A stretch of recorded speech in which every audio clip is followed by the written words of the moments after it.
మోడీ గారు ఒక అబ్బాయి పెళ్లి కోసం తన భార్య టార్చర్ పెట్టి టార్చర్ పెడుతుందంట. టార్చర్కు ఆ అబ్బాయి వెళ్ళిపోయాడు దుబాయ్కి. అక్కడ టార్చర్ పెడతానంట. అబ్బాయి అతని పాస్పోర్ట్ తీసుకొని ఒంటరి కాపిస్తానంట. ప్లీజ్ సార్ అతను కాపాడండి సార్, పాపం సార్. ఎందుకంటే దుబాయ్లో మన హిందూ ధర్మానికి బాగా ఇస్తాడు, కానీ మన ఇండియన్ అంటే చిరగబడతాను సార్. Please sir. अम्मी तू कहाँ हो? तार बेटवा ने बड़े बेटवा मिल के सब फंसा दे अम्मी, समझू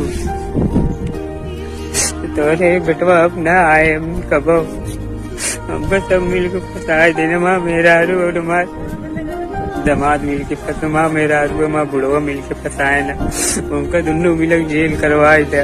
सब लोग काम वाले ये कहा से कुछ गाँव इतना लड़कियां हैं लेकिन क्यों सपोर्ट नहीं करे, न सयान मनाई क्यों विश्वास नहीं करे।